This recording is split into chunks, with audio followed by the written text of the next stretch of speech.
Bismillahirrahmanirrahim. Assalamualaikum and a very good afternoon, and welcome everyone to the ASLI Insight Series Forum on RMK-13 and Education Reform, Building a Future-Ready Malaysia.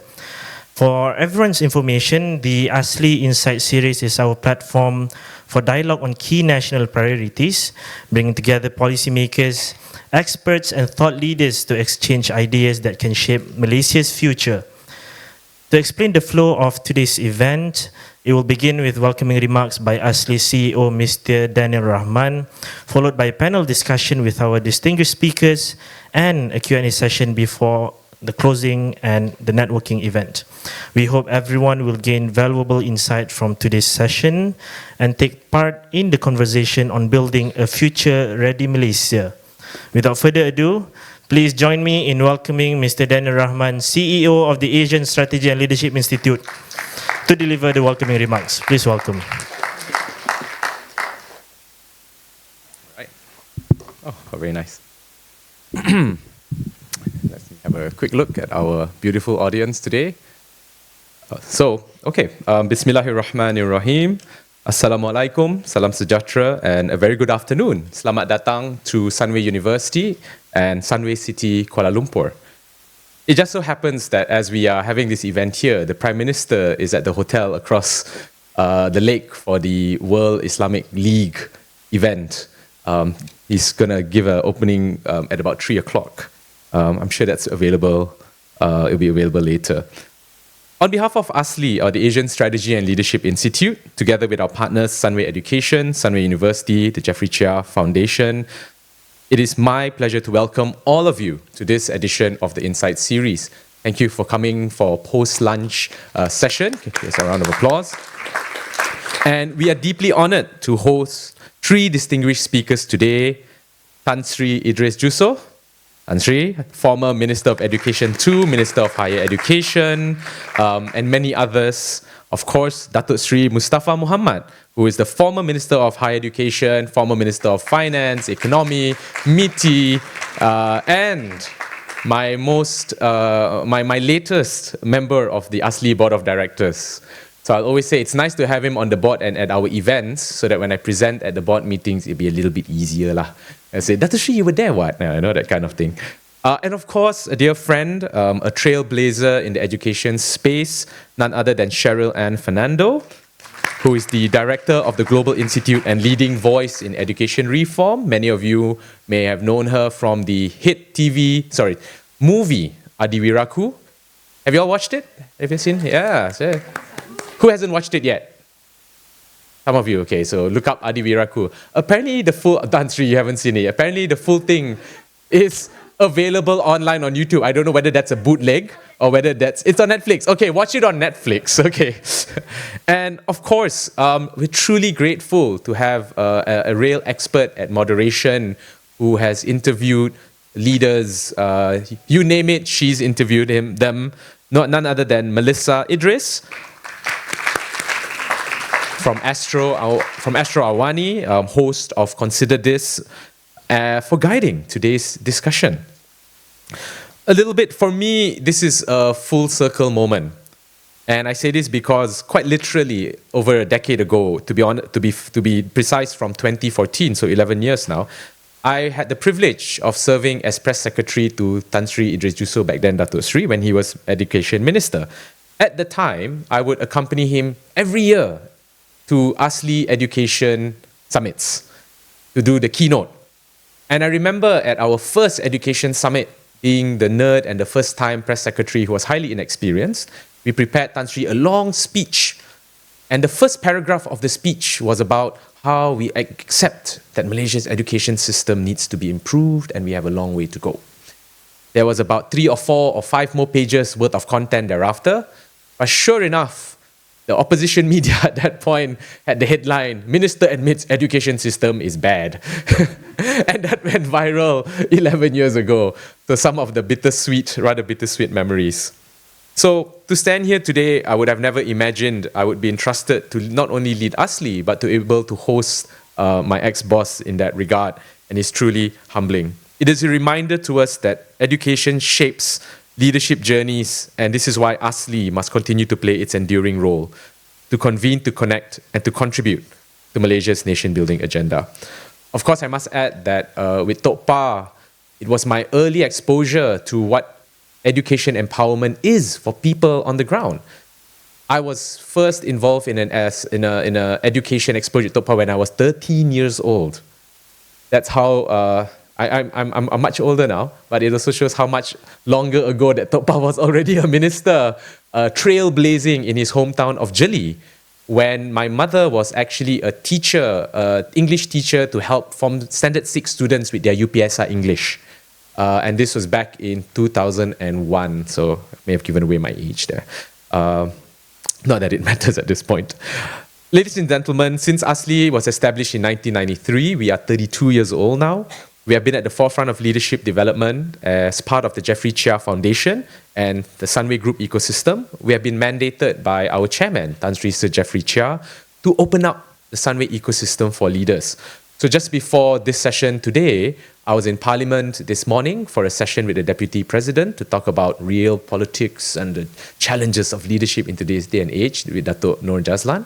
And just a moment ago, about half an hour ago, I was in PNB 118 to have an engagement with the Research Institute, connecting government stakeholders with leaders from across the spectrum. With 13 business units, as some of you may know, Sunway Education is one of them. We've got 13 others. We are a microcosm of innovation and leadership, through which we strive to equip leaders, young leaders, emerging leaders, and senior leaders with foresight, but most importantly, nation-building ethos. Now, finally, today's forum and why we've named it after RMK-13. I think later Melissa will also speak a bit about the upcoming blueprints and grill our panelist about it. Cheryl, you look a bit nervous. Don't be nervous, Cheryl. She looks nervous from me. I'm like, okay, breathe. Okay. Last 2 weeks ago, or was it 3 weeks ago now, the 13th Malaysia Plan was announced. And if you've seen, there was a lot that was mentioned in education. And we believe that this is why it's very timely to have former ministers, not just in the education side, but also, like Tok Pa, who was in EPU, who was an architect for RMK-12, but also an educator like Cheryl, who's been on the ground and has done amazing things. For me, it's also quite important because as a father to a young daughter, my daughter's 14 months old now, I think every day about the education she will grow up in. My wife and I constantly have debates. Will we send her to SK, Sekolah Kebangsaan, which is our preference, or do I send her to Sunway International School, where I get a 50% discount? Still very expensive, I must say. I know that some of the Dr. Mien's team are here. But that's it. We must be candid about the challenges, and I'll end shortly. Malaysia performs, there's still under average performance in benchmarks like PISA, but we are doing quite well when it comes to university rankings. So there's a bit of a paradox. And last but not least, we are also seeing challenges like bullying. They are currently happening in our schools, which raises the question of where are the values, or in the words of Black Eyed Peas, where is the love? And I hope that our distinguished panel will be able to unpeel these points as we go about today. So on that note, we also have a Q&A later. So audience, I hope you are excited to ask. Feel free to come and fill in the center bits if you want. I'd like to thank our panelists once again for my gratitude to our partners as well. And on that point, I welcome all of you to the forum. Thank you, and let's begin. So I believe. Yes. Thank you, Mr. Daniel, for your thoughtful words and for setting the stage for today's discussion. Ladies and gentlemen, before I invite our moderator to take the stage, I would like to remind everyone again that there will be a Q&A session later. Therefore, you are invited to prepare your burning questions for our distinguished panelists. And now, it is my pleasure to invite our moderator to the stage, Ms. Melissa Melina Idris, Assistant Vice President and Lead Editor at Astro Awani and host of Consider This, to the stage. And I would like to also invite our esteemed panelists, starting with Tan Sri Idris Jusoh to the stage, Dato Sri Mustapa Mohamed, and Ms. Cheryl Ann Fernando. Give a round of applause. Ms. Melissa, the floor is yours. Thank you, Anas. Assalamualaikum, everyone. Hello, good afternoon. Thank you so much for being here today, taking time out of your day to come and join us in this conversation. I really appreciate it. Let me very quickly I know Daniel and Anas has just done a quick introduction, but please allow me to say a quick hello for those of you whom I have yet to meet in the auditorium today. My name is Malaysia Idris. I'm one of the lead editors at Astro Awani News Network, where I host our English language talk show called Consider This. That's on weeknights at 10, if I may shamelessly plug my own show. And on weekends, I host a show called The Future is Female, which really seeks to highlight women change makers who are making a difference in their communities and their respective fields. So I think I have interviewed some of you on that show before and on Consider This. And I see many familiar faces in the crowd and many new faces as well. And I'm happy to see lots of educationists in the crowd. I think this is a very pertinent conversation, which I'm sure you want to be part of. So as the MC mentioned a bit earlier, we will make time for your questions today. And so the way this session will run, we will have about an hour's conversation, about 15 minutes or so, talking to the panelists for a moderated conversation, after which I will allow you to ask your burning questions, and somebody will run the mic across to you. So we'll make some time for that. You can just raise your hand and stay where you are. We'll make sure to run that over. I am very delighted to be moderating this panel, because just look at the lineup. When Daniel came to me and said, "Hey, Melissa, would you like to moderate this panel?" I took one look at the lineup and said yes in a heartbeat.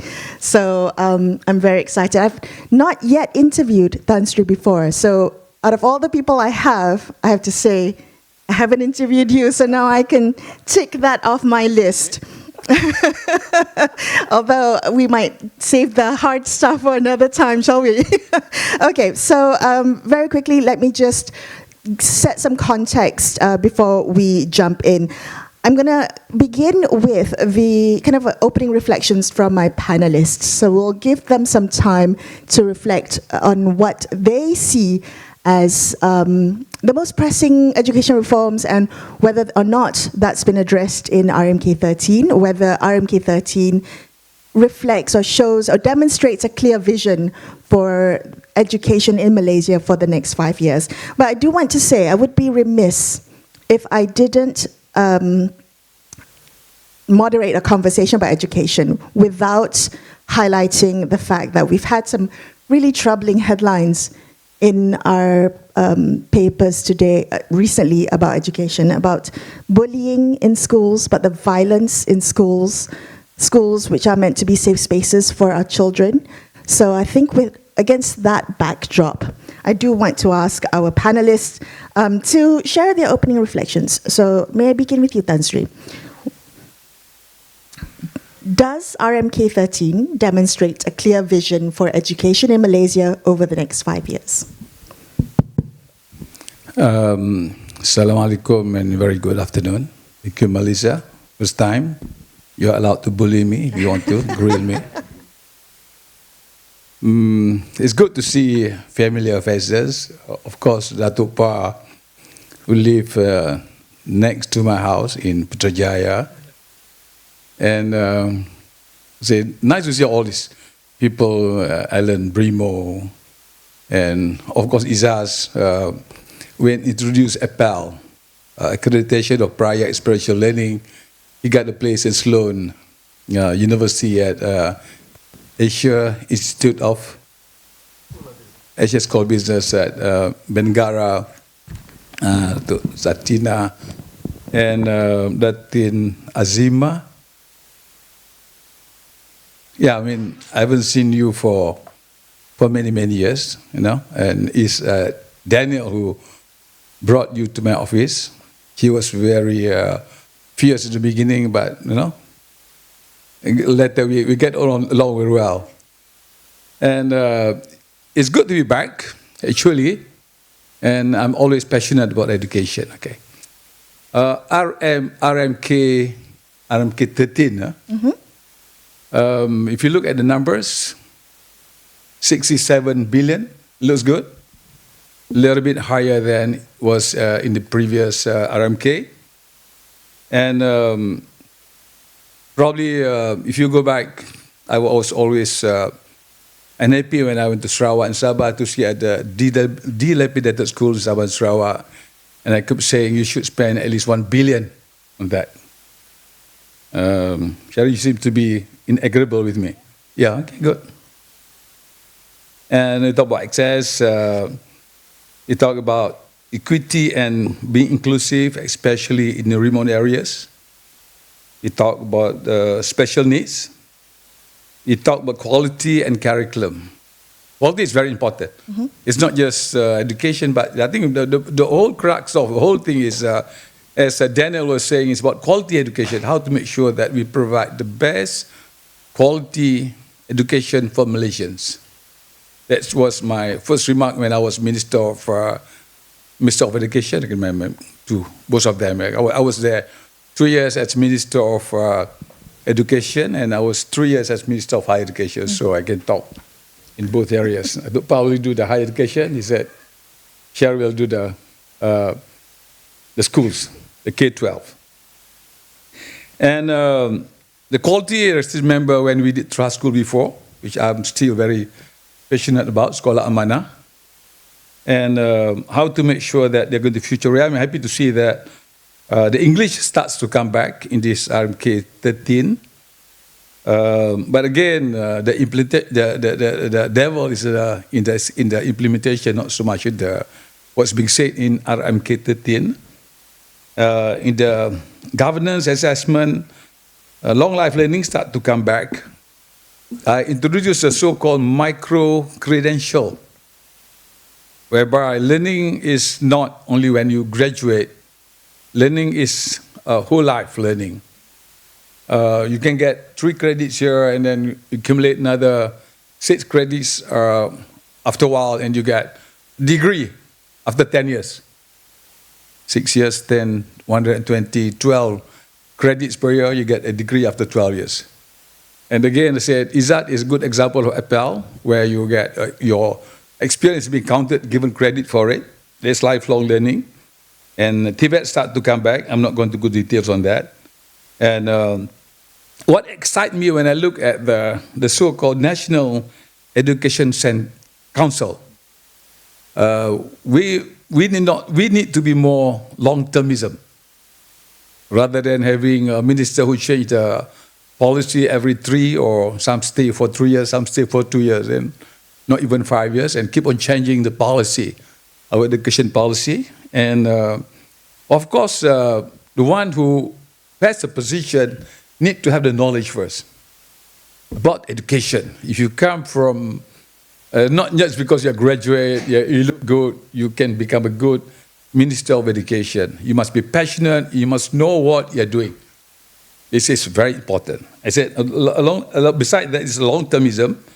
You must have the leadership to do it. You may have the knowledge, you may not have the leadership to do it. Because in education, everybody knows everything, you know. So it's not just the parents, it's also the grandparents. People like me who are the grandfather now, you know, who think I know almost everything about the education. And of course, you have your brothers, sisters, you know.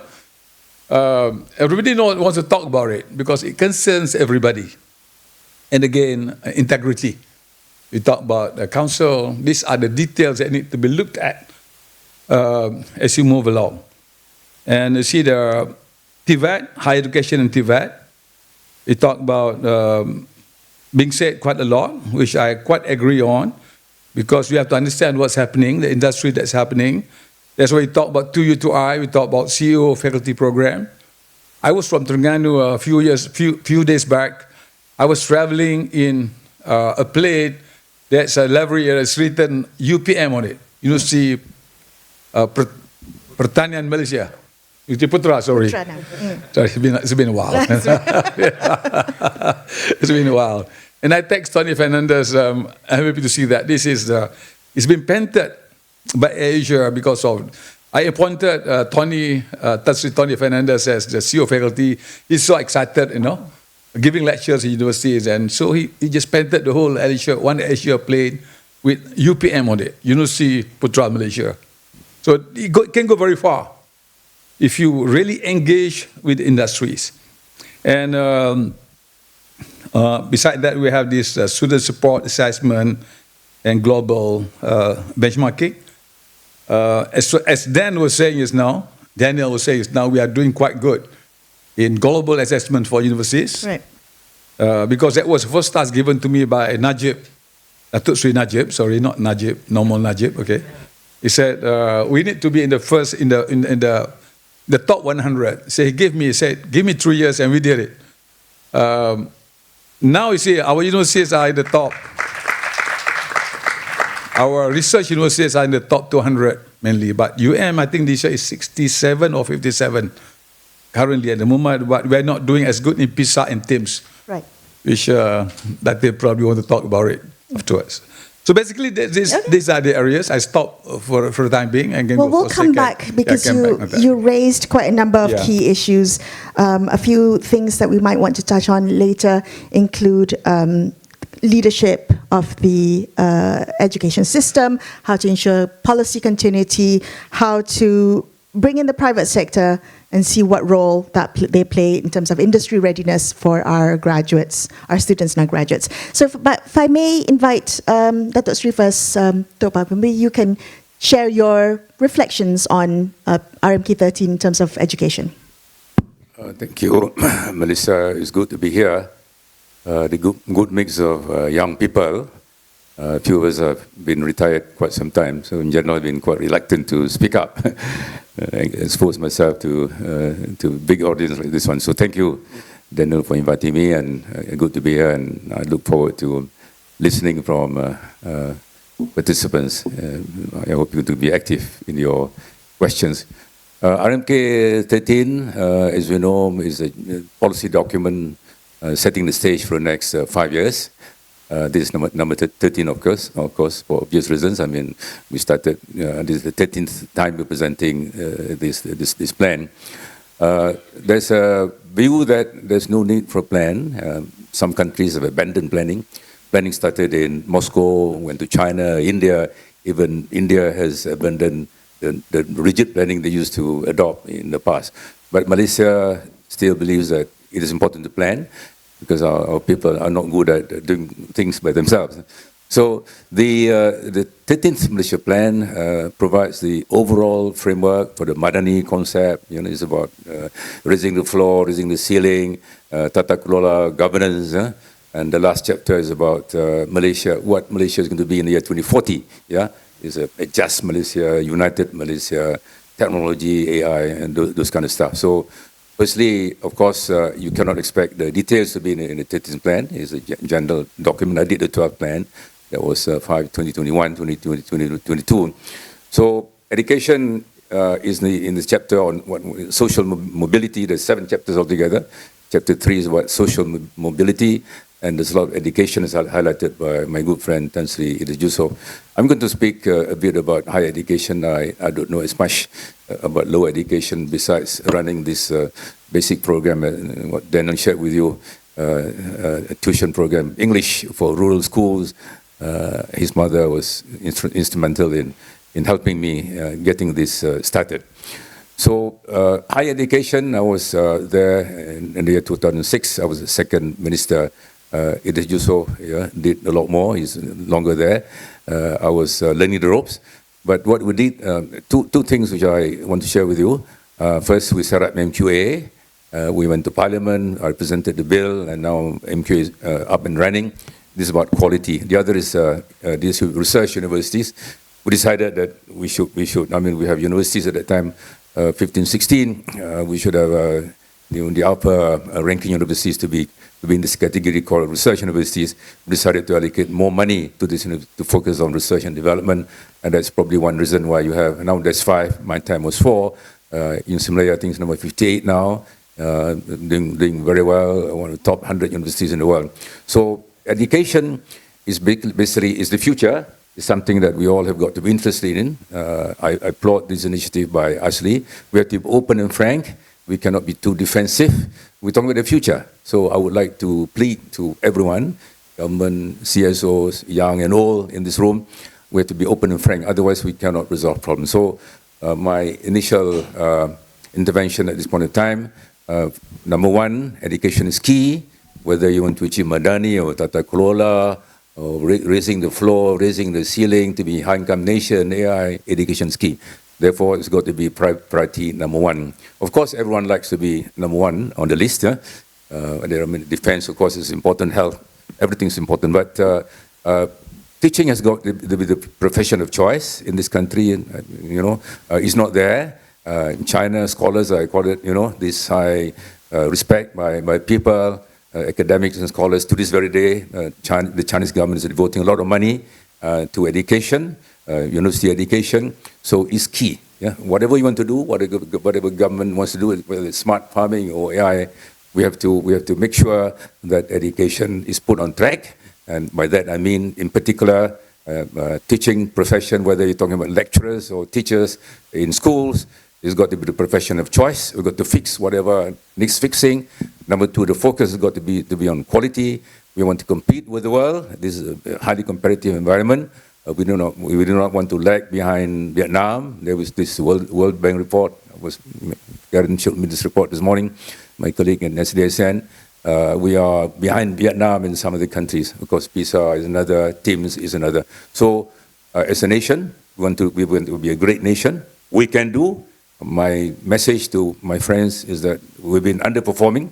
We have all the bright people in this country, in this room. There are many, yeah. I see so many bright, not only in terms of expression, but also the intellectual capital in you. Very clever people here. So we have been underperforming. We'll continue to underperform unless we fix some basic things, making teaching a career of choice, elevating the teaching profession to the highest level, giving respect, and making sure that we fix those which require fixing in the area of quality in particular. And we got to, finally, on a note, there's got to be more connectivity, more talking between the lower and the higher. Yeah, there's probably not enough talking. We've been talking about silos in Malaysia. People are working in silos. I think there's a lot more conversation required between the two levels of education, the lower and the higher. So those are my initial reactions. Once again, thank you for putting us together this afternoon. Thank you, Melissa. And thank you for that reminder for all of us to be open and to feedback and not take things too defensively. This is really a conversation in good faith. This is all of us invested in this conversation on education. Cheryl, if I may come to you, you have long been my guest on the show talking about education reform. So yes, where I want to ask you about RMK-13 and whether you see it addressing some of the issues with education reform. Thanks, Melissa.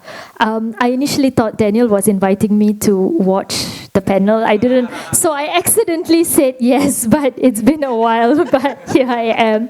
I think the 13 Malaysia Plan, I think it's very ambitious of the overhaul in the education system. And for me, I put down like a few things that I see is very key. One is the early childhood and access. So pushing the shift for mandatory preschool to age of 5. I think that will ensure that children start formal schooling with a strong foundation. Because now we know that a lot of students, when they go to standard 1, many of them still struggle with literacy. And this then causes gaps in their literacy that carries on right up till secondary school. And if you don't address the gap at like standard 1 and standard 2, this will just continue on. I think that's one. And then the target enrollment rate that they put is around 98%, which I think is above global average, which is very ambitious, and it's great. But of course, this includes how do we expand this to rural and underserved areas to make sure that our facilities are enough to cope with this very ambitious 98% enrollment for early childhood. I think the other is also on the language proficiency. So how do we strengthen Bahasa Melayu and also English? And this has been a conversation that is long, it's always this, right? So every education reform or blueprint that comes up, we talk about how do we strengthen Bahasa Melayu and how do we ensure that English students are also proficient in English. The other part is on the infrastructure for special education. I think more than ever, we are starting to realize how important is it to prioritize special education in our public schools. And it's not because, I know people say like, why do we have so many cases of special education now? It's not that we have so many cases of special education now, it's now that we are aware of these diagnoses and we know how to diagnose a child. So having proper interventions at an early stage is key, and I think that will make a huge difference for a child as they go along. And of course, for me, the thing that I'm very passionate about is on teacher professional development, and it's good to see that this is also central.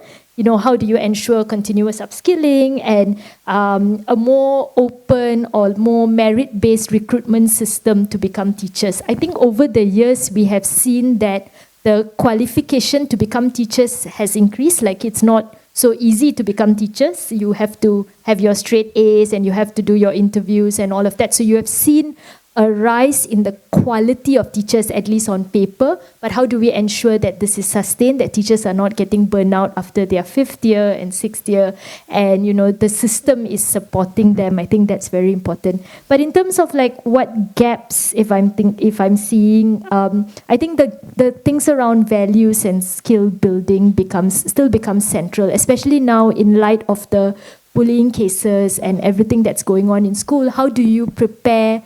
How do you ensure that social emotional well-being is not by the way or like an additional topic, but it's integrated as part of the school culture or part of the curriculum? I think that is crucial, and not just for the students but also teachers. How can a teacher address bullying in school? I think they don't have the skills, like we are struggling with that. Okay, so those are some of the gaps that you see. While I still have you with the mic, can we get you to respond to what Topa just said, whether or not teaching is still the profession of choice? Would you agree that it's no longer the case? So I've worked with like teacher professional development for the last 8 years and been a teacher myself. And I think one of the key things that we try to do is to make teaching sexy, to make it attractive, and we do this through organizing. I know you meant it in a different way. It's like you want people to want to become teachers, right? So we do this we organize things like the Malaysia Teacher Prize. You award the best teacher with 50,000, and we saw one teacher from the Malaysia Teacher Prize then go on to become the Global Teacher Prize top 10 finalist this year. And I think it's initiatives like this that I think gets people excited, and they see like, oh my gosh, I can be cool and I can be a teacher. This is not like such a difficult profession, right? But I think this requires a very deep mindset shift that will take time to develop. But we are getting there. We see more young people applying to become teachers, and that's quite have to start somewhere, right? To make teaching sexy again. I won't even go there. But Cheryl mentioned some of the gaps that she saw in RMK-13, talking about the not addressing social emotional well-being as core or foundational to education reform.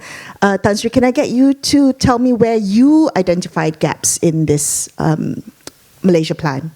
I say it's not just Malaysia Plan. I would say that when we talk about education, we talk about the body, the mind, and the soul. If we move along, you don't really see the soul part of it, no. And if you don't see the soul part of it, if you see the whole education system, you can see bigger issues of mental wellness. You know, these are the issues. Increasing issues in schools, and also not so in schools, but also in societies. You know. And you talk about this loneliness epidemic in Japan. You know, and people just, they want to be caught and they want to stay in the prison because they have friends in prison. You know, it is happening. That's tragic. It is. No, Melissa, it is. That they want to be in prison, they are so they're lonely. Not lonely. They're so lonely, you know. It's the so-called loneliness epidemic. You're so lonely at home, you might as well go to prison, make a few mistakes with that. You can have friends over there. So you'll be surprised how Japanese, they're so lonely, they don't know what to do. So we don't want this to be, that's what I say, it's not just the physical, it's not just the mind, it's not just intellectual quotient, it's not just physical, but also what is lacking in the whole education framework is the spiritual quotient. I look at it, this is, not many people talk about it because education is supposed to be secular. In modern days, education is supposed to be secular. To me, I look at it as the body, the mind, and the soul. So this would address the issues of instant gratification. Not that you go there, you go to universities, you do things because you can get reward immediately. I'm talking long-term gratification. So I'm talking about a more holistic approach towards education. Even Jerry is part of it. Jerry talks about Jerry is just money, the falsafah pendidikan negara. I'm still you being used or not? I'm not sure. Is it? Still, okay. We'll check with the teacher. Okay. Jerry, just money, emosi. All the Rohani. educations in the room. Yeah. I mean, the teachers. They're all nodding, yes. So I'm right. Okay. I mean, the ritual part, the spiritual part is not being taken care of. So you don't get a balanced individual unless you look at spiritual quotient, because everybody talk about physical, intellectual quotient, talk about emotional quotient, but I think what is missing is the spiritual quotient. Can I get you to make the distinction between the spiritual portion of it? You mentioned it's different from not being emphasized. Not being emphasized. But I want to understand the difference between emphasizing spirituality or the spiritual portion versus religiosity versus more Islamization in schools. I mean, spiritual does not mean talking about one religion, because almost all religion we talk about after death. Okay, so he said, I don't get rewarded now, but I'll be rewarded when when you are being on rebirth, as we said, you'll be born as a king, kind of thing, So people look at it a different way. In Islam, probably you talk about the pahala kind of thing, But I think that is missing. I've been looking at it. I think that spiritual quotient is missing. We're talking about churning out a more holistic. And when I talk about even implementation of the plan, especially the higher education plan, they say balance. Okay. Balance is more of more humanistic, emotional. But I would like to say that you should stress on the spiritual quotient. Balance sounds like such a simple word, but it's so hard to achieve or to get right. Let's come to Dato Sri. Talk to me about where you see the gaps, specifically if you may look at higher education. Firstly, the world is changing very fast. A plan is a plan. A plan. This one is going to be 10 years. Of course, along the way, it's got to be what we call midterm review. So that's one gap. I mean, expectations are high. There are many stakeholders. You have parents, you have teachers, government, employers. These are CSOs. These are stakeholders, and they all have high expectations. Number one, we have high aspirations. Very high target, which is good. We want to be number one. One of the biggest economies in the world. Now it's number 36 in terms of GDP, going to be number 30, TI 25, competitiveness. I mean, these are numbers. But my point is, the gap will be, the ability to be agile, to respond to changing circumstances. This is something that we have to be mindful. For example, now we're talking about 5G advanced and 6G. We are in Malaysia, not as advanced as China, of course. China is way ahead in AI. So this is one area. You have to be mindful of the fact that plans are plans. And secondly, you got to be ready to do the necessary. You got to acknowledge that there's going to be gaps, and you need to have the ability, the political way to do what's necessary. Next year, 2026, is could be a totally different environment. Geopolitics, a lot of things happening in Gaza, other places. So this is one area that Malaysians have got to be aware of. The need to be agile, to be resilient. Of course, you've got to be future ready, but you have to be prepared to adapt and change and quickly. Otherwise, you'll be falling behind. So that's one area that I would like to share with the audience. The need to be agile, you need to be prepared to change quickly. Otherwise, you cannot be number one.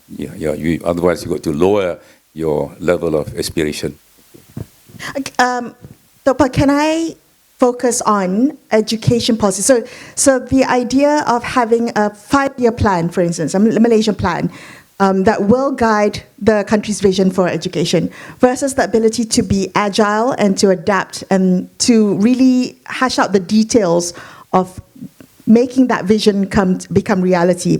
When we think about the education policy, we often see shifts. Every time there's an administration change, every time there's a new plan that comes every 5 years, every 10 years or so, we're not short of great plans and blueprints, and sometimes great ministers as well.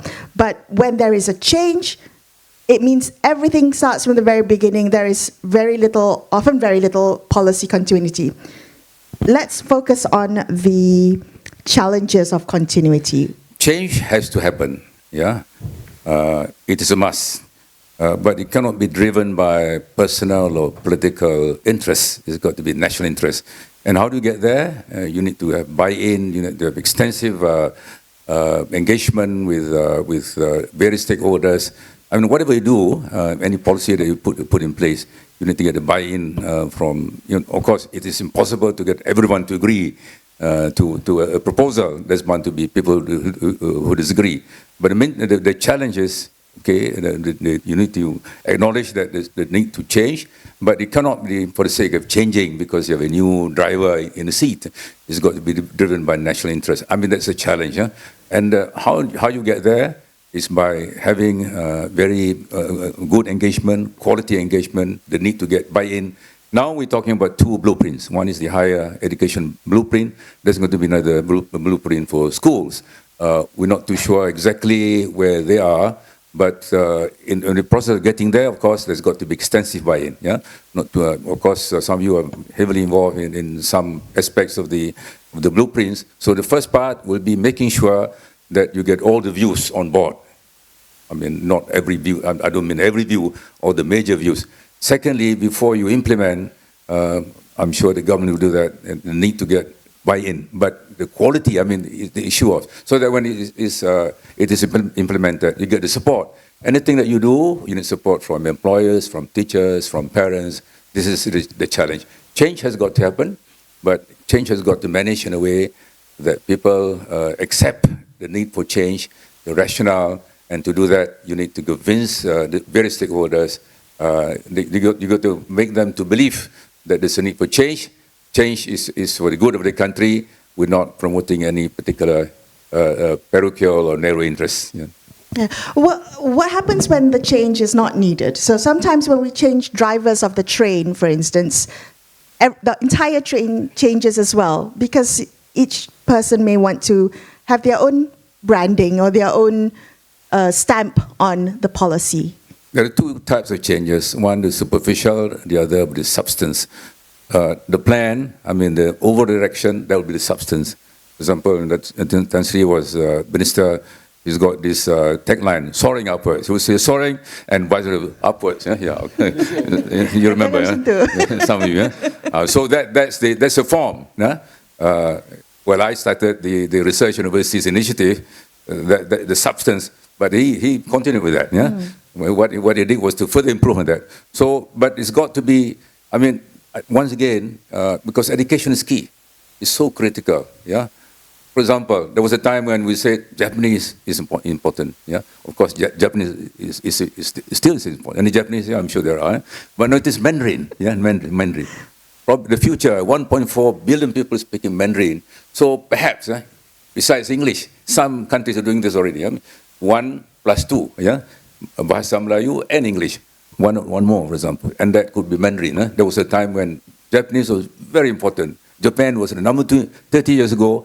Japan was second biggest economy in the world. Now Japan is number 5, number 6. China is number 2 now. So it makes sense to learn Mandarin. So these are the kind of changes. But I'm not too sure whether Malaysians will be against this, yeah? But if the government, in my view, Mandarin is important. But how do you market this idea? How do you get buy-in? Yeah? This is where the challenge comes. So in implementing this policy, yeah, in my view, Mandarin is important. It's very important, second in international language. How do you sell, how do you market this idea so that people in Malaysia understand that this is where AI is all about, robotics is all about, this is the technology of the future. So this is an example of a change that we need to embrace. Okay. Cheryl, may I ask you, I'm sure you've had experiences of policy change and the lack of continuity when it comes to education policy. How does that impact teachers, educators, school leaders? So I remember I was teaching in 2013 where the blueprint was launched, and it was the first launch of PBS. So it was Pentaksiran Berasaskan Sekolah. And at that time, I think because we weren't, or maybe the way the policy was translated on the ground as we were teaching wasn't very clear. We ended up like having files and files of evidence for students because we were trying to move from a normal assessment to a school-based assessment. But you can see how over the years they have strengthened this school-based assessment and ensured that teachers are understanding the policy a little bit more. But I think in terms of like, how do you get teachers involved in the decision making to make sure that they are important stakeholders, that they are also being consulted when policy changes happen? I think that is crucial so that they don't just become burdened with the new policy, or they are like, oh, okay, I just have to do this. And sometimes different states would have different initiatives that you just have to do it. You have no choice, right? And you're like, how am I doing this? I think giving autonomy, but also making sure that it is regulated enough so that people know where are the boundaries maybe within the policies. I think that's important. And I think when I think about this, I also think about whether we are reflecting enough about what didn't work. Oh. I know that like Dato Satina, Datin Azima, we were all part of the National Education Reform, and you all were part of MPPK 2018-2019. We did extensive work on policy reform. And then after that, of course, with the change in government, then this becomes like something that is just kept aside, right? But are we reflecting on what didn't work before we are thinking what's going to work? I think that is crucial, and that's something that I've been thinking about as well as we think about this. Do you have anything at the top of your mind of what didn't work that we haven't been reflecting on? Yeah. Say removing exams. I think that was also something that was done very fast without ensuring that parents and teachers have enough knowledge, like, okay, now that you've removed exams, what does this mean, especially UPSR? And then there was also entries into MRSMs or the different schools that I think it was just done quite quickly without very strong foundations in place. And of course, we know that we want to move forward. A lot of countries have done away with exams. So how do we balance between we move forward, but we also make sure that people on the ground are super prepared for this assessment, this school-based assessment? Tan Sri, this reminds me of what you just said about how education really requires the buy-in. Everyone has an opinion about education because it affects everyone, right? And the results of reform take a really long time to notice, to become concrete. Before I get you to respond to what Cheryl just said in terms of whether we reflect on what has gone right and what has gone wrong, there have been many people who have remarked to me how difficult the education portfolio is. In fact, they say it's one of the quote-unquote hardest jobs in cabinet because everyone has an opinion about it, everyone has a say, and you have to consult everyone. Is that true? Not really. Not really. It's difficult because you don't engage with stakeholders. You are not, let's say, you are not even engaged with the teachers. Carol was saying that teachers don't know what's happening, and you just implement it. I mean, if you really go, said I was Datin Azima, I get to know about, I was there, not there for long. We're working well together. Okay. Of course, it was not a very good start, but it ended up quite well. Datuk Satina, Pradip, Pradip, that's you. Okay, I still know them, the sense that we just sit down, if we want it. I think it's about communication. It's about engagement. Very good example is PTPTN. When I took over as Minister of Education, the collection was only 0.7 billion. 2014, when I left, 2017, it was 3.98 billion. It is an increase of 3.3 billion. Of course, KJ was adamant with me when I put it to the cabinet. Said, well, "Have you done enough engagement?" I said, "Hold on, okay. We hold on the decision for next 6 months, and we engage. We do our engagement, a town hall with stakeholders, and we got it done. We collected 3.3 billion. Meaning that what is important is engagement. If you didn't, at heart, we know we are moving in the right direction. We have the same mission, but if they don't know what's happening, there's no buy-in. Okay. There's no buy-in. And easy, okay. Malaysia is very easy. Buy-in is very easy. Some is just nasi lemak, they tarik, done. If you can have nasi lemak with them, it is. If they are a bit more educated, say I'm a bit British, whatever it is, say a latte and croissant. Say done. Really. Or if not, you ask Pradeep. I would have to say I disagree, because for education, I think it requires a lot more explanation and education, because we're also invested. Explanation happens during the latte engagement. During the nasi lemak and the teh tarik. Faham. Okay. So there's no gap. No, you can say whatever you want to do. So you need if you want to go deeper from Terengganu, I said, I buy you nasi dagang today. Wow, they said. Okay, all right, I understand. So are you saying that the education portfolio in cabinet is not the most challenging one, and therefore it's challenging. It's challenging, but it's not so not challenging. difficult if you get engaged. There is engagement. There's town hall. You talk to the stakeholders. They understand what's happening. So it's challenging, no doubt. But if you do engagement, it's not going to be difficult. Okay. Tok Pa's getting ready. Tok Pa, go for it. There are 400,000. Another minister. Yes. Was it hard when There you are were minister? 400,000 teachers, at least 30,000 lecturers, and they are a very large group, number one. Number two, they are very clever people. And there's tendency to push down.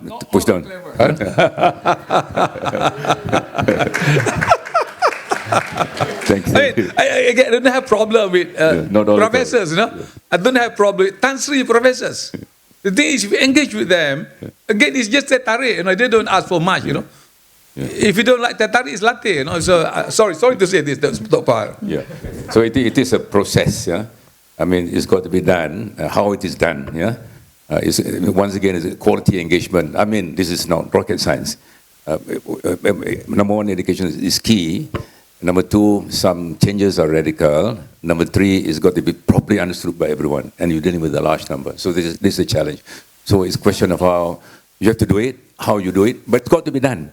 And number two, you got to learn from mistakes of the past. There's certain things we should have done before, like this school-based assessment, whatever it is, which was the reporting, we should do online, crashes here and there. So these are lessons in history. Going forward, we should learn from those lessons and improve. So it's about communicating, as mentioned, is the quality engagement, the buy-in. Sometimes we have to do things fast, but it's got to be done in a proper manner. It should be done, because otherwise we'll be engaging in firefighting. Yeah, we have the substance, and then the form and the substance. We're wasting a lot of time, engaging with people and in media. So this is something that as I said, we have to learn from history, and going forward, I'm sure there's going to be many more changes, many more reforms.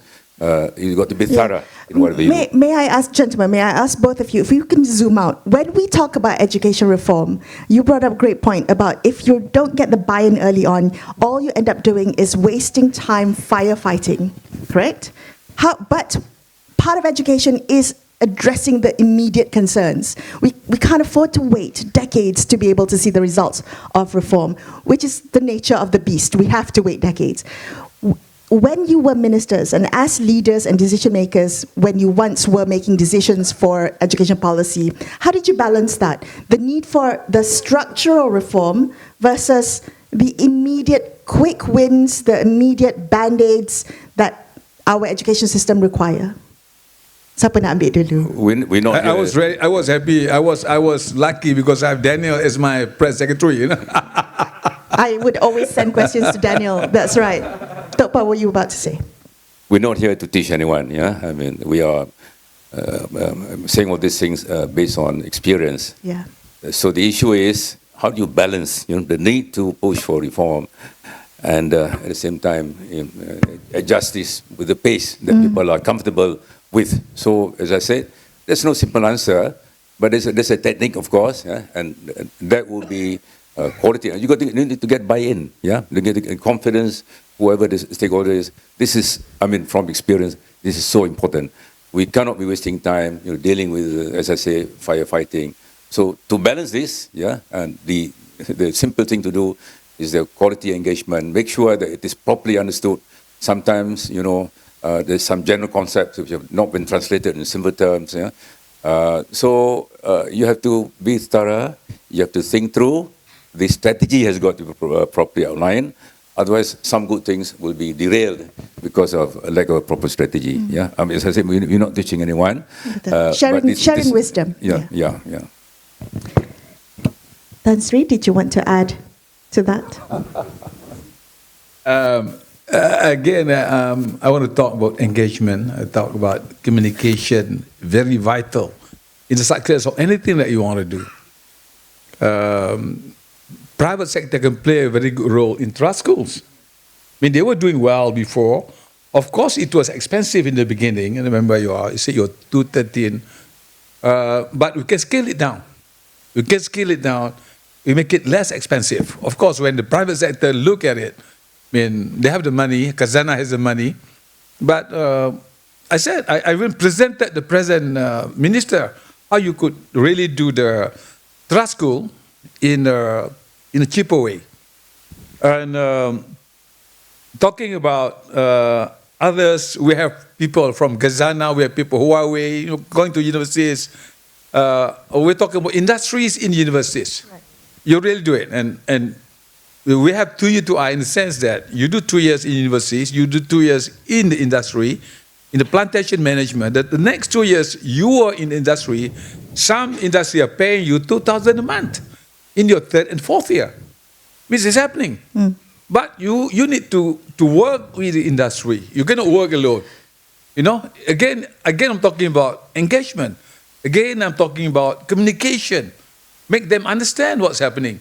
If you think you are just an ivory tower, if you think you are just teachers, ministry, you think they know everything, that's the problem starts. Well, let's move to higher education now. When you talk about bringing industry in, and part of this panel is about building future-ready Malaysia, right? So making sure that our young people are ready for when they leave the lovely structured environment of schools and universities. When you talk about bringing industry in, help me think through the dangers and risks of industry in academia. You talked about the benefits of having industry play a part, private sector play a part, so that there's no mismatch, right? There is industry readiness. But why hasn't that door been opened? Why are we so afraid to open that door? And it's not just this administration, but previous administrations as well. We're reluctant. There's a hesitance to invite industry in for fear of, I don't know whether you guys watch vampire movies, but you invite vampires into the house and that's it, right? Yeah. They thought they know. The lecturers think they know everything. That's a problem. Sorry, lecturers in the room? I'm very sorry to say that, your universities before, let's say you are from Oxford. I'm from Oxford. Who are you to tell me this, And my lecturer, my professor said this, I'm from Chicago. I cannot go wrong, So, to yourself, you learn that, policy 10 years ago, and you have been teaching for the last 10 years. Yeah, that was 20-year-old policy. And Dato' Pa is being said that things are changing all the time. So you're not abreast with the current issues. So we have to bring the industry right from the beginning, not just to teach, the curriculum development, and to teach. And you see, like, Tan Sri Fernandez painted the whole aircraft.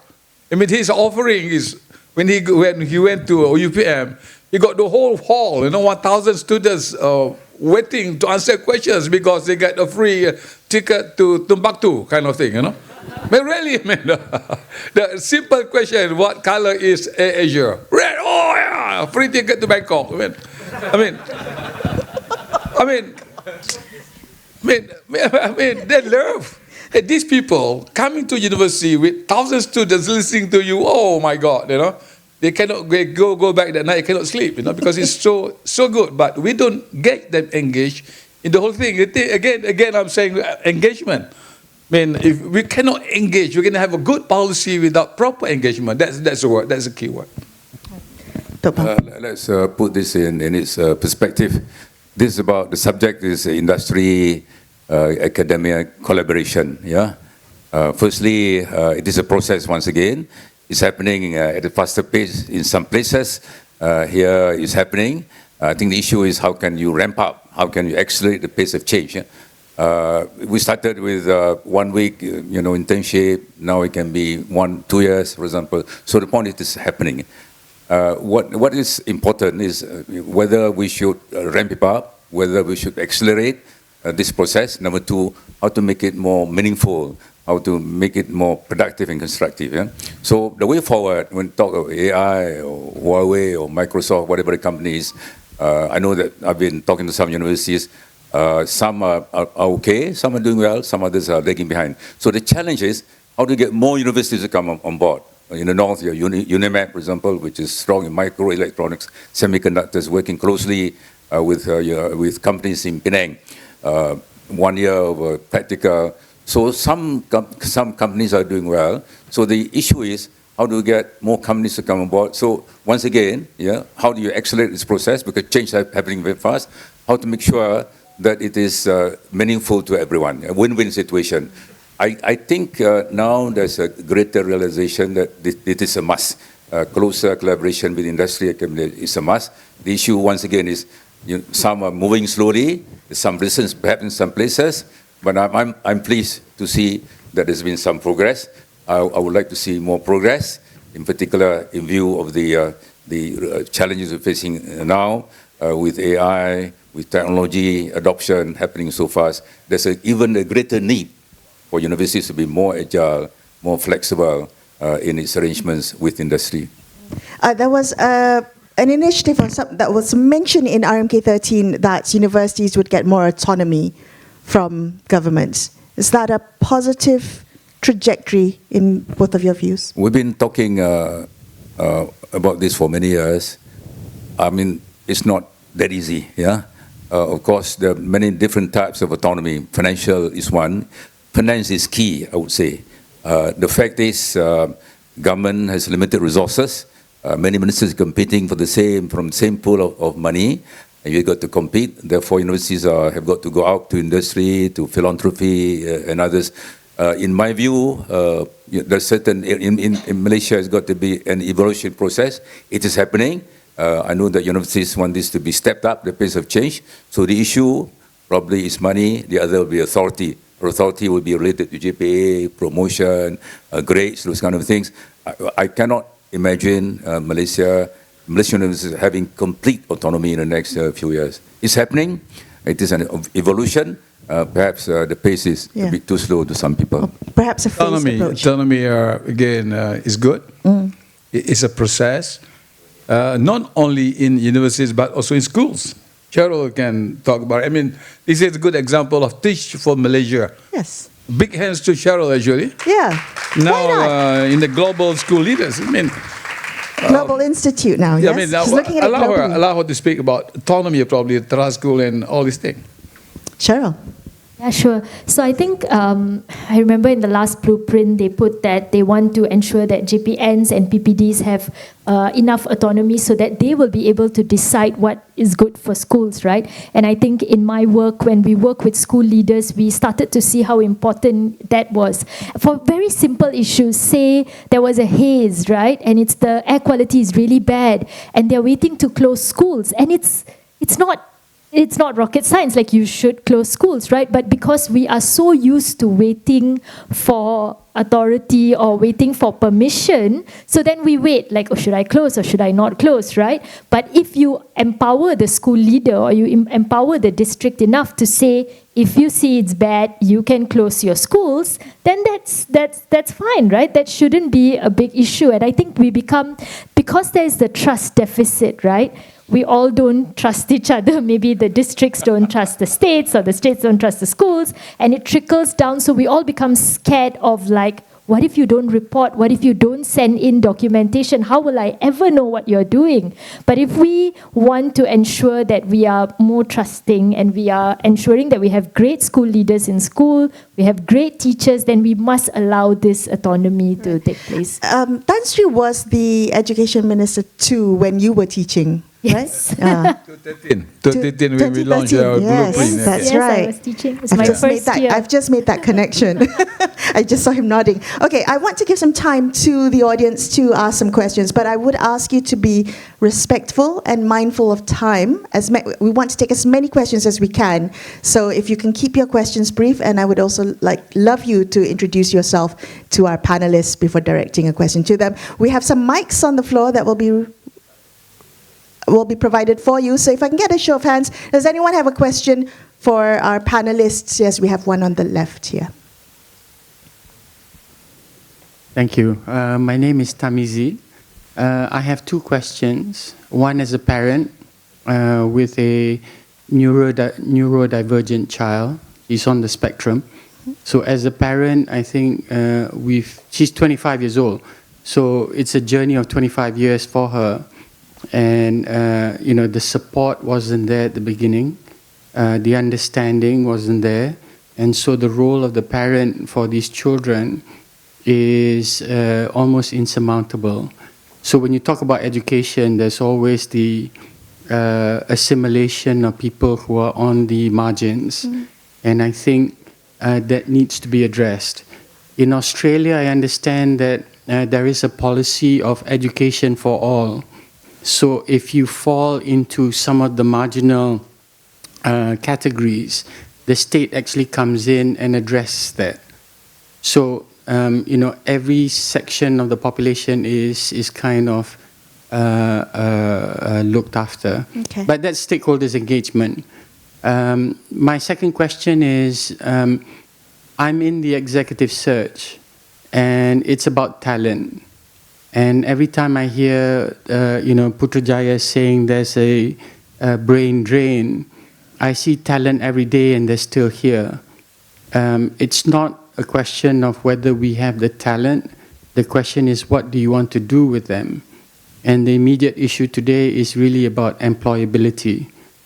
How is education being synchronized towards employability? We keep hearing about unemployment, industries complaining about skills matching, upskilling. So obviously in that pipeline of delivery of skills, there seems to be a constant mismatch. Mm-hmm. And I take the point from both the former ministers that I think the educational institutions need to be very close to industry because the landscape is changing very fast. AI is here. Yeah. People are losing jobs. And so, and I think the new generation is thinking, why should I go to university? Because by the time I graduate, I might not still get a job. Mm-hmm. So those are my Yes, thank you, Tarmizi. I appreciate it. Did you have, were those questions directed to a specific panelist, or no. Are you happy for me to direct it? Yes. Okay. May I get your... You looked terrified of me, Tan Sri. Let's talk a little bit about let's address the talent and employability mismatch first, because that has to do with higher education. Let's hear from the both of you, given your perspectives as Higher Education Minister formerly. Anywhere I go to university, I said, you must have industries in universities. You must have CEOs who can just walk into universities and talk to universities, say what are talents that you would need, rather than the talents that universities want to produce, you know. It's all about collaboration. It's all about talking. It's all about nasi lemak and teh tarik, you know. I say the communication is just as easy as nasi lemak, teh tarik, and tea latte. You know, I mean, it's as simple as that. Or a bit higher skill in nasi dagang. It's simple, you know, but we don't talk. The issue is you don't talk, you know. You have to talk to industries, and I have started the issue, the program, the 2E2I, 2 years in universities, 2 years in industries. I introduced the program CO faculty, where they come and talk universities. They don't come and they just don't just come and talk. They give money. Now these people, when they want 50,000, yeah, take it. Enough cukup kah? 50. I mean, they have a lot of money. These millionaires, half billionaire, 50 or 100,000 just give money. But this again is a collaboration, how you talk and work with them. Seriously, from the development of the curriculum towards even teaching in the universities. Where are we missing when we think about developing human capital? And the final step is from university to employability, to work, to the working world. Where do you see where is the missing gap? What's missing in our development of human capital, particularly at the university level? What's missing there? You don't understand the industry. I mean, lecturers don't understand the industry. Thank you. Good clap. Senang, yeah. I mean, it's no big deal. You have to talk to industries, say what they need, you know. Same thing if the schools start to talk with the parents, you know. The ministries talk with the parents. You solve the whole issues. Okay. So higher education stakeholders, industry, and they're not talking, and then K-12. They're not talking enough. Not talking enough. And K-12 stakeholders, our parents, maybe not talking enough there as well. This is an evergreen issue. Keeps cropping up every time. To me, umpteen years. So the way forward, there can be deep dive on this issue. Since it's been evergreen, been there all the time, it's still on the agenda. University says something, we're producing good people. Industry says, no, it's not what we want. So there's the disconnect between the two groups of people. So what can be done as a next exercise, Daniel, is to bring them face to face in a room. Tell us, frankly, what's the problem with my graduates? As an employer, the universities will tell, oh, we're doing this and that. That's problem. It's not I'm not trying to oversimplify the issue, but here again, there's a need for engagement, the need to talk to each other. It's simple. There's nothing complicated about it. Bring them together and ask them, are the courses relevant or not? Okay. Let us pass a resolution here. That in next few weeks, we should convene a meeting between key people in industry and academics, not to resolve once and for all, at least to reduce the big disconnect, the gap, which has been there for many, many years. I think that's homework for you, Dan. Yeah? Okay, there we go. We have passed a resolution. Can we get someone to address Tarmizi's first question about special education? Yeah, so I think in the RMK-13, they are expanding the infrastructure for special education, and I said this just now, to ensure that children with additional needs are not left behind. And the education system must be able to cater not just for like a middle class type of target group, but to cater for everyone. That means the last, the lost, and the least, right? And I always say this, right? What are we doing? We say sometimes it's only 2% or 3%, but these are actual students and families who are being impacted. And how do we ensure that the education system is making sure that no child is left behind?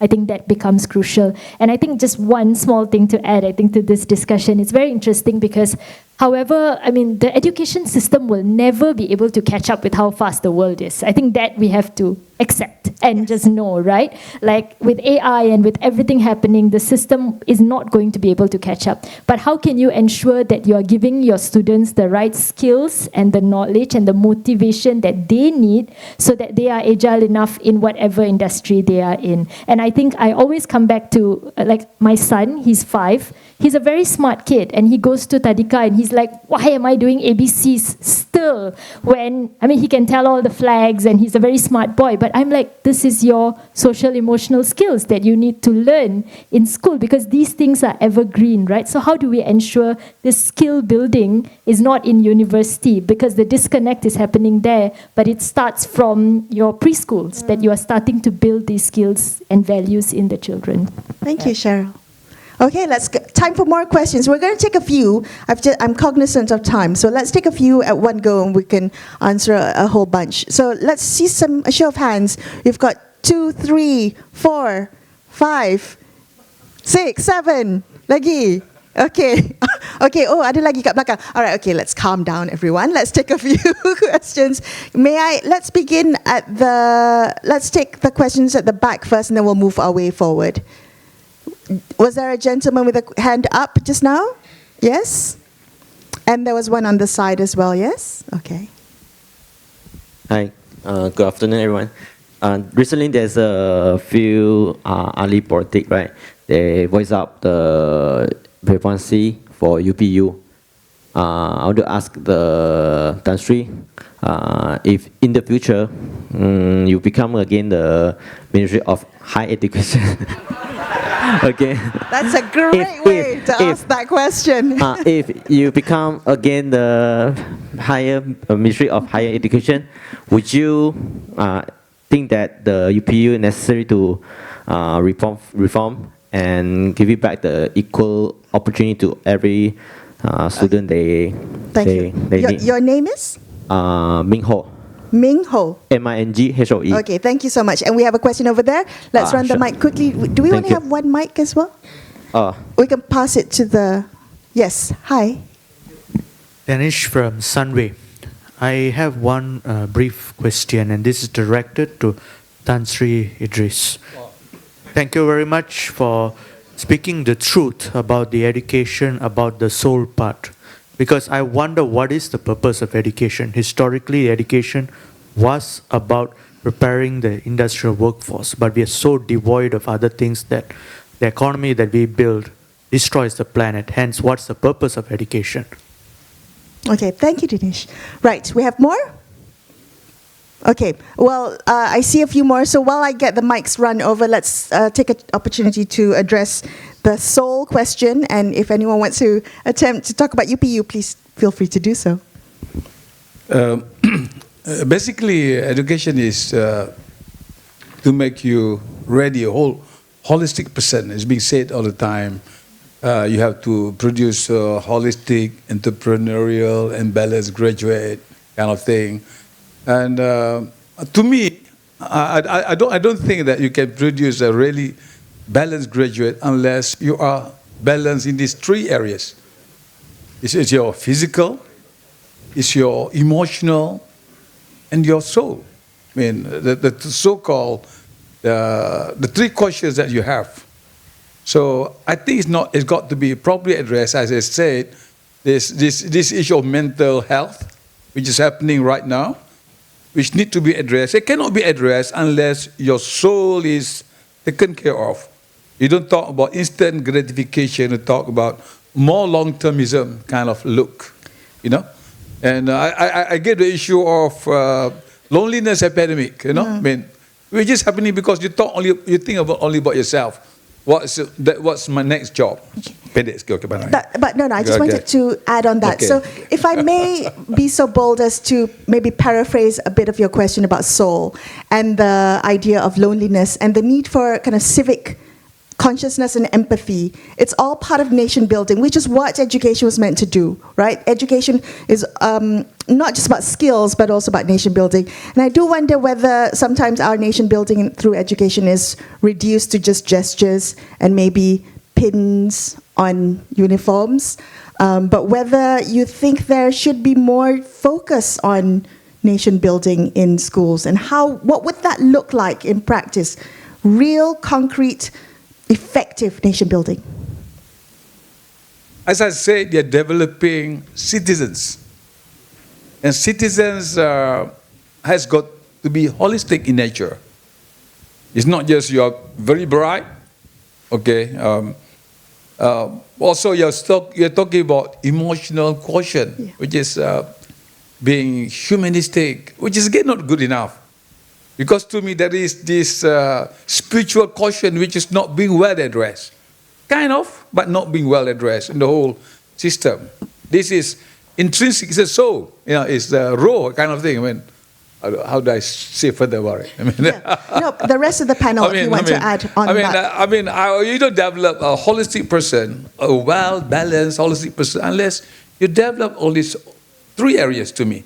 And you know that you go anywhere, people talk about intellectual quotient, you talk about emotional quotient, you talk about spiritual quotient, but that spiritual quotient is missing when you go to the details of the blueprint, which I think need to be emphasized with. I don't know whether you agree with me or not, but that's my answer to that. Cheryl. Yeah, I think I remember when I was a teacher, I thought a lot about how do I help my students develop their fullest potential and whatever the potential may be. And I remember I had this one student, he asked me, teacher, if one day you go to eat in this restaurant and I'm the waiter there, will you be embarrassed? And I was like, if you are the best waiter there, and if that is your fullest potential, that is what you really want to be in your life, I will be so proud of you. But I think it's that, right? How can we help every child achieve their potential through education, and whether it is getting that spirit out in them and getting them to think about their nation, to think about the communities that they are in, I think that is the role of the teacher or the schools and the culture that they are building in schools. Another issue that perhaps we have not been able to resolve is education for national unity, whether it is universities or schools. You go to universities, the Malays are together, the Indians. So this is an issue. Here again is evergreen. Spread all the falsafah pendidikan negara and all. So here again, there's an issue which has got to be debated openly and frankly to find a solution. And perhaps, there's, of course, there are no easy answers, very complicated. But how come, after all these years, we're still debating the subject, education for national unity? We're not there yet. So this is another subject for discussion. One is getting the universities and industry together to get to the bottom of the problem. Another is how can we ensure that this goal of achieving national unity through education can be achieved. Of course, there are many proposals. One would say single, school, all in Malaysia. Another would say sekolah wawasan. Not too sure what's happening sekolah wawasan. So this is again a very, very critical matter which education has got to address. Role of education is to create a better, a united and a better Malaysia. Thank you, Topa. All right, let's take a few more questions. And if you want, does anyone want to address the UPU question from Ming Ho? You address that to me. Yes. Yeah, I have to answer that. I owe you. Again, I don't get into details of that, what's really happening, because I try to be less politics nowadays, because politics is a bit kelang kabut nowadays. So I try. Understatement. I don't want it to be more political rather than really answer the question. You can answer the question, but it could be a political question. I don't want to answer that. You want to do it properly, you sit down properly, all the races in Malaysia, what's the next step for us? Again, it's not difficult. If you sit down sincerely, what needs to be done, what needs to be undone, but again, I don't have a specific, I don't go to the details of it. But I know it happened, I heard about it, but say, let the minister answer the question, not me. I'm not interested to become minister anymore, sorry. No, I'm happy with my own. I'm 70-year-old, I'm happy, I'm happy playing with my grandchildren, having my morning walk and traveling around the world. That's answering one part of your question. Okay, we have more questions. Yes, somebody has the mic. Hello. Assalamualaikum warahmatullahi wabarakatuh. Haidan Shah bin Abdul Karim from Ministry of Education.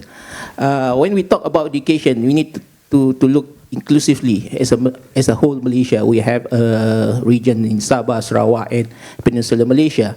Along the process, along the way, we come out with a very good policy, inclusive policy, but there's still disparities. There's still gaps between education in Sabah, in Sarawak, in rural area, and also in Peninsular Malaysia. So I believe in front of us, Tan Sri, Dato Sri, you are evergreen politician, full with wisdoms, full with knowledge and experience. So what is going wrong on this? What is the problem? Where is the loopholes? Thank you, Tan Sri. So just to be clear, you're asking why the access to education is not as inclusive? Access to education, facility, infrastructure, talents The gap. in Sabah, Sarawak, and Peninsular Malaysia, because we have disparities. Along the way, we have RMK-12, now it's RMK-13, but still we don't solve that kind of disparities, the gaps between these three regions, the education in terms of that. Thank you. Right, let's talk about regional disparity. Why do the gaps persist? Silakan, kita cuba. Tan Sri, Dato Sri. Firstly, it's got to do with history. Our British masters decided to develop the West Coast at the expense of East Coast and Sabah Sarawak. That's number one. Number two, it's got to do partly with politics. Being frank, I'm here to be frank. What is wrong is wrong, what is right is right. And what is important is we need to have this will to improve ourselves. Number three, we got to look at best practices in the of course, European countries, Scandinavian countries. They appear to be more equitable. Access to opportunities. It is something that's not right. Having this wide gaps, there will be, of course, we accept that. But if the gaps are wide, something wrong somewhere. So I notice there's a strong political will now. So what they need to do is make sure that this will is translated into action, meaning there's a need to reduce gaps are not good for any country. There's got to be strong political will to make sure it requires money, it requires commitment, it requires leadership as well. So that's my answer. It's got to be history, but we're doing something now. Hopefully the gaps will be reduced, but to reduce gaps 100%, we know it is impossible, but perhaps we can take a leaf from some of the more successful countries in Scandinavia and others. Cheryl, you have quite a global perspective in your current role now. Are there things that we can think about? Because as Dato Sri said, it's a long-standing issue and the gaps persist. Yeah, so sorry, I was thinking something more locally. I think a few years ago in my former organization, we set out to work on education reform for Orang Asli schools in Perak. And it was then that I realized how far the disconnect was between the policy and with what's on the ground. So how do you train a school leader on leadership qualities and things like that when they were grappling with issues like the elephant was destroying the prasekolah every other week. That was reality on the ground, or they had tigers and they had students not wanting to come to school. So because of the disparity and because Malaysia is so diverse and it's so unique and every school has their own issues or problems, I think as inclusive as the policy tries to be, it's very difficult to have a one-size-fits-all. And because of our very centralized education system, these policies, it's so difficult to translate on the ground and to be customized to the types of schools that there are in Malaysia. Even just looking at Semenanjung, let's say the Orang Asli schools, and we were just working with the 30 Orang Asli schools in Perak, and it was such a struggle to be able to push for basic things like school attendance or even literacy for that matter in those schools. So how do we ensure that our policy, I think I said this just now, it's not just for a middle income group, but the policies are made to be inclusive enough that it caters to every community, and I think that's really tough. That's the challenge, right? But how do you break this down when it comes to implementation? And perhaps it falls back on autonomy, giving the districts and giving the school leaders enough autonomy so that they are able to implement to how they feel deemed fit for their schools. Right. Thank you. Ada nak tambah? Karim daripada MOE kan? Yeah. You should be able to answer the question. I dah tinggal lama dah. I left MOE 2015. That was 11 years ago. A lot of things have changed. Oh, gosh. Sorry, that was an open goal. Sorry. I had to give it to him. Okay, all right, let's take more questions now. Okay, run the mic. We have the mic somewhere in front. Can we bring the mic down towards? Yes. Excuse me. Okay. Hello, I'm Alex, and first of all, I would like to say thank you to the moderator, Tan Sri, and then also Cheryl, did I pronounce your name right, for the amazing talk. So, before I would like to start my question, I would like to paint a picture. So last year, our Prime Minister, Dato Sri Anwar, announced that for 10 A's and above, if you got 10 A's and above for your SPM, I think, so you'll get a shot in matriculasi, right? And then at the same time, he also announced that the quota, which is 90% Bumi Putra, will be maintained as well. So in this case, by what we understand is that 10A student, everybody will get into it, and at the same time, Bumi Putra quota will remain as well. So meaning for every 9 Bumi student enroll, there's one non-Bumi student enroll. So my question to this scenario is that, will this undermine the credibility of STPM? As more and more people is going to take matriculasi and enroll into universities, a public university through matriculasi. So will this undermine the credibility of STPM? Because we know that STPM is the golden standard to enter university, such as which is exactly like A level. Thank you, Alex. Yeah. So that's the first question. Sorry. I have to be mindful. I'm going to take only one question from you and give other people a chance to ask questions. Then, thank you. That'll be fine. Yeah. Thanks, Alex. All right, let's bring more questions into the conversation as well. Yes, sir.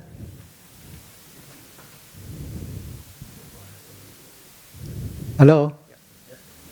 All the talks about education reform will come to nothing if we do not know the meaning of education. One of the best definitions of education is by Alvin Toffler. He says that the illiterate of the 21st century are not those who cannot write or read, but those who cannot learn, unlearn, and relearn. And this applies to everybody from the Prime Minister down to all those people in authority making decisions. Because if we do not unlearn, then we will be carrying on all the mistakes that we made in the past. Did you have a question for the Yeah, actually I have a solution. Actually, the solution to all the problem we have in getting students to be interested is we got to start from prenatal education, meaning to say before the child is born, the parent has to do it. Then we don't have the question of permanency, because when during pregnancy, the parent do not know about nutrition and other things, and that is a problem. So we are all doing firefighting. That's why all these problems, all the talk about education problem, is going to have a solution. Thank you for your contribution. Okay, let's take some more questions as well. We have somebody with the mic at the back there, and then we'll run this gentleman mic. And then in the front, we had a few questions as well. Yes. Hi, good evening. My name is Kelly. I'm actually a therapist. I work with special needs children. And part of my job is to prepare children to go to school. So it's like school readiness programs. And what we try to prepare, because I work for NGOs, is we try to prepare a more holistic preparation for them to go to schools, whether it be SK, international school, whatever it is. So I actually wanted to ask, because we focus a lot on inclusivity for special needs children, what is the plan for special needs children when they go to schools? Okay. I will address that to the panelists if they can take it. Thank you, Kelly. And we'll take one more before we'll give the panelists a chance to respond. Hello, greetings everyone. I'm Alisa from Putrajaya. Actually, I have two questions. This is an open question. So we spent a lot during RMK-13 to push teachers to a degree, but many actually didn't finish. Now with Appel Q, some say teachers have had enough chances, because we are trying to get diploma teachers having a degree. Now in Malaysia, we have like 14,000 teachers with diploma only. So the first question is that, does a degree automatically make a teacher competent? And the second question is, how would the panel suggest we position Appel Q to get both policymakers and teachers on board for these education pathways? So that's my two questions. Okay, thank you. Can I take one more? We have 5 minutes left, so I think I might are we able to continue? Oh, boleh. Kalau organizer kata okay, tak apa. All right, so I'm not going to cap it. Let's get panelists to respond. For Cheryl, I think this one has your name on it. The question from Elisa about teacher professional development. Yeah, so does a degree make a teacher competent? I don't think so. I think for 400,000 teachers that we have, right, and if only 14,000 are the ones with still diplomas, I think that means we are on a good track. And I think more than the diplomas or degrees is how can we equip them with these skills that are changing in the world so that they can translate these skills towards their students. I think that's important. And I think right now there is more recognition like for Guru Besars in Sekolah Rendah, for them to be able to get different types of micro-credentialing, these types of qualifications, so that it's not tied to a very formal degree or master's, and that shouldn't be the determinant for how well they can perform as school leaders or how well they can perform as teachers. Okay. Did you want to attempt Kali's question about special education? So I think, okay, so this is I don't know what are the plans that the ministry will have for special education. I know that it's in RMK, and I know that the two streams that they have in school, one is for inclusive, so where you try to ensure that the child who is neurodivergent can be assimilated into the mainstream classes. That's one. And the other is, I think, if the child is, they put them in the special needs, which is PPKI. That's the other part. But I kind of like the inclusive, the assimilating the child into mainstream. So they will do certain programs and ensuring that they reach enough competencies to be able to go to mainstream classes or take certain subjects with their friends. And I think that is a good sign to help them to blend in society, and also that's from my very basic understanding.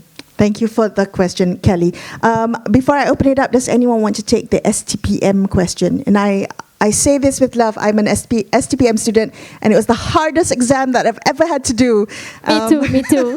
We had an interview. We had an interview about that, about whether STPM was I think the orphan was, somebody wrote an article, Wan Changda wrote an article that it's no longer the sexy thing, or no longer going to be the pathway, the golden standard to going into university. Ada nak tambah? Tupa tak nak jawab. Tupa tak nak. Okay, no one wants to touch this with the 10-foot pole. Ada. Again, it's a whole thing.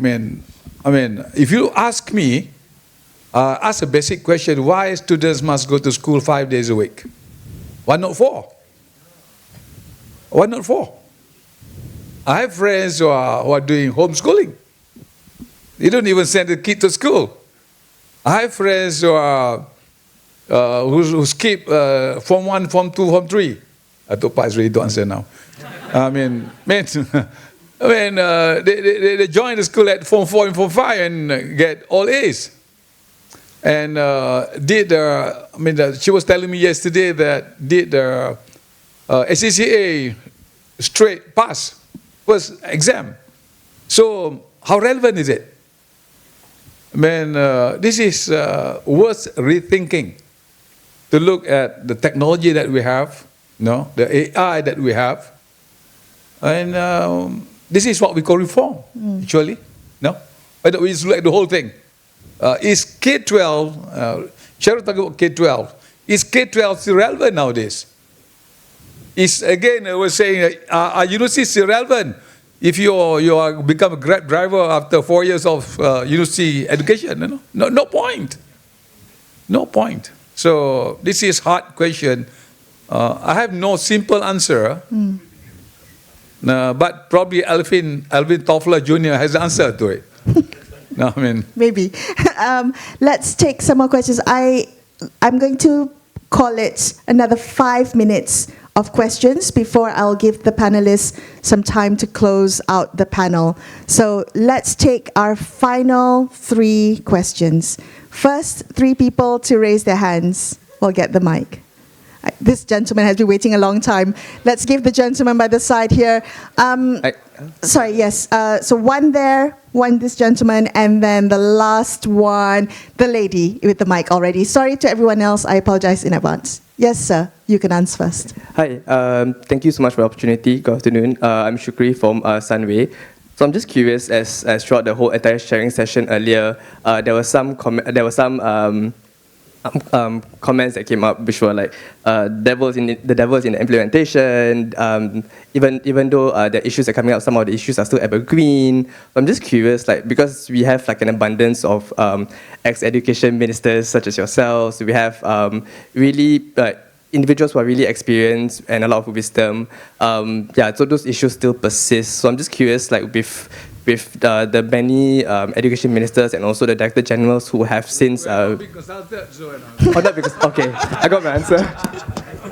So I'm just wondering why is there. What's your question? Why? I was just wondering why is there still a gap, and it's because it's evergreen, right? So I'm just wondering why is there still a gap, and how do we close that gap with the various individuals with abundance of wisdom? Okay, thank you, Shukri. Let's take the question from the gentleman and the lady. Yes, you'd like to ask a question? You have the mic, yes? She looked around. She's got the mic.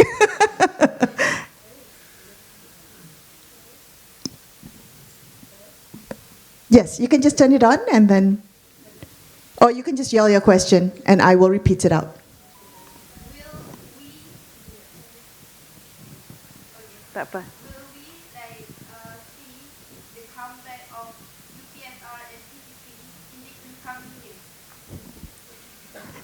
Okay, I will ask the non-ministers here to answer those questions.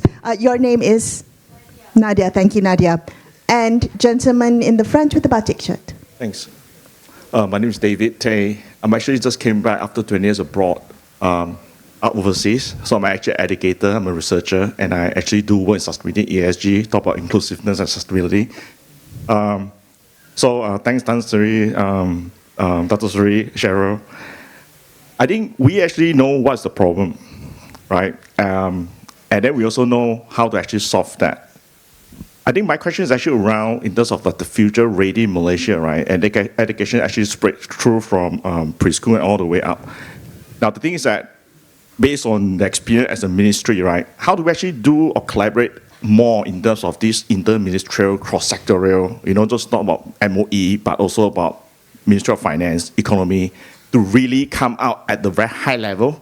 Then when Tan Sri, you can talk about your latte and your croissant or your nasi lemak. And of course, I have a comment on that. I think there's a bureaucracy, the structure and the mindset is not there yet. So it really depends on which level you are, so that you can actually buy people for your nasi lemak and latte. So I think based on experience in that, how do we actually enhance the collaboration across ministerial, sectorial? Great question. Thanks. Thank you, David. Thank you, everyone, for your questions. Let's attempt to answer. Cheryl, let's talk a little bit about UPSR and PMR. Do you think it'll make a comeback? I don't know, but I don't think it should. I think we have made a lot of progress. And if we are to follow standards of other countries, a lot of other countries also don't do don't do very rigid assessments at a young age in the way that Malaysia used to do. I think we have made good progress. The challenge now is to maintain this and to ensure that our school-based assessment is strong enough to be able to fix the gap where UPSR and PMR was there previously. Okay, thank you. Now the last two questions I think are really will encapsulate this conversation about why problems persist and whether we can adopt a whole of government approach, whether education reform can be more than just the education ministry's remit. Can we bring in other ministries to address this, or will everyone be territorial and not want to collaborate holistically? The former two ministers on the panel, this goes to you. Oh, they're pointing to each other. Okay, Tan Sri. He was my minister before. That's right. 95, I was a deputy minister to Ministry of Entrepreneurial Development. He was a minister, I was deputy, so I cannot overtake him. Okay, he's passed it to you. This silo, we've been talking about whole of government, talking about silo. This is a typical Malaysian, become a culture. But I give you, on the positive side, I'll take Tibet as an example. We've been dealing with it for ages. Now I think it's moving. I'm pleased to see some measure of coordination. So there's some progress. But overall, I agree with you. A long way to go. It requires a lot of commitment. Leadership is key. Of course, there's so many sensitivities. People trying to preserve the turf. But let's start with MOE and I mean, let's do a modular approach. Let's begin with education. In my view, there's a need for higher education to have more conversation with each other. From the outside, I see perhaps there's a need to back up on that because, I mean, it's all connected, right? Yeah. So before we do the whole government, let's deal with sectors. Education is one. So let's begin. There's another resolution. More conversation between the two ministries. Those of you who are in government, we are outside government. The other is problems will remain. Yeah? But our aim is to reduce. I mean, there's no country in the world without problems. But there's a perception that that some problems are evergreen. Employability, for example, language, soft skills. So there must be something wrong somewhere. It's got to do with implementation. Every plan, we have a plan, implementation plan. This one, I think it's chapter 7 of the Malaysia Plan. Also, as a plan to implement. So we have been having that all the time. For whatever reason, we've not been able to achieve the plan. I mean, we have targets, aspirations. So perhaps as citizens, set up a group to see what's been done, what has not been done. You look at the targets, page by page. I think RMK-13 is about 100 pages or so, or 200 pages. Yeah? Set up a group, citizens of Malaysia, to see where we are and why it's not happening. Okay, that's my proposal for everyone to consider today. Which is why I'm so encouraged, and I think we should acknowledge the role that civil society plays here, and social enterprises in education has been so instrumental in helping bridge that gap. We cannot just leave education reform to government alone. This is not the prerogative of the government alone, but I think of civil society, and I see Paige here, and all the education educators and educationists in the room who play a part in kind of making sure that we have institutional memory of what goes right and what goes wrong, and continuity. Tan Sri. Nama apa tadi? David. Shukri. Oh, sorry, David. David. I fully agree with you. We do have enough good people in Malaysia, who has experience abroad, who has gone through academic planning, has gone through the government bureaucracy, who understands IT, The knowledge is there. Knowledge is there. We have enough people in Malaysia to shape what is needed. I fully agree with you. But it's been, the Shukri up there was asking me, we never been asked, I know, he never to listen to us, So again, goes back, a lot of things in life is not properly done, solved, because we don't talk. We don't listen. You have no time to listen.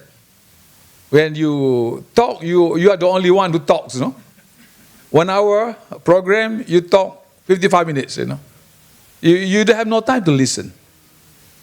You don't have the art of listening. In Malaysia, we do have enough people. My former KSU here, Tan Sri Nurul, thank you for coming. Now he's staying in Los Angeles. He's still staying there. Yeah, we have people like that, who are fully qualified, who understand the industry, who understand the needs. And Paige, for example, has all the answers to all these issues, actually. Nothing new, Betul tak, Adin? Nothing new. You come here, sama lah. These are the problem we talked 20 years ago. So nothing new. When I was with the, when I have town hall, these are the issues that we have been hearing, but we don't listen. Okay. We don't collaborate. We don't talk, and then we can solve the issues that's happening in Malaysia. No big deal. I think it's simple. Okay. We just need to listen and collaborate and make it happen. So as Tok Pa said just now, the problems will never go away. There will always be problems. We just have to reduce them. So panelists, your final remarks on this. When we think about where we want education to be, especially if we think about the blueprint and we think about the Malaysia Plan 2040, for instance. What is your final takeaway of what you would like education to be in 2040 when we have this panel again? Lambat lagi tu. Mati aku. Bismillah. Okay, actually, always if you talk about something, it must be the mission for it. What is it you really want? So I come up with an idea of Mission 2020. Mission, not vision, Itu Mahathir punya. Itu Vision 2020. This is I'm talking about Mission 2020. We're talking about where we should be 20 years down the line. I mean, I envision that Malaysia should be in the top 20 in the world in education 20 years down the line. I call it Mission 2020. 20 years down the line, you'll be in the top 20 in the world. Oh. So you must have that clear mission. So what you have to do about PISA, what you have to do about teams, you have to do about graduate employability, you have to talk about ranking, has to come into place. So that's my final piece. But everything you want to do, you must have a mission. No, vision, okay. Vision is done now. Sekadar 20-25, no. 20-20, so it's good. Done. 20 years down the line, Malaysia education system has to be in the top 20 in the world. InsyaAllah. Okay. Cheryl. Tepuk sikit. Tepuk. Thank you. I think mine is very simple. I was thinking about Dan's opening speech and how he said he was thinking where to send his daughter to school. I think the 2040, the mission is that people like Dan, we will never have to think where we want to send our children. It will never be a question. You can walk to any public school in Malaysia, whether it's in the most rural state or whether it's in Mount Kiara, I don't know. And you will be assured that your child will get a quality education, and you will, people there, the teachers there, the system there is going to help them achieve their potential. I think that is my dream. Thank you, Cheryl. Last but not least. Thank you, Melissa. Thank you, everyone. Number one, we have many ingredients for success in this country. Good people, ecosystem. Number one. Number two, I think we need good organizers, engagement, quality engagement. Next, I would say we need good leaders. Next would be the political will. But finally, more important, I think there's need for proper tracking, whether it's education or smart farming or food security.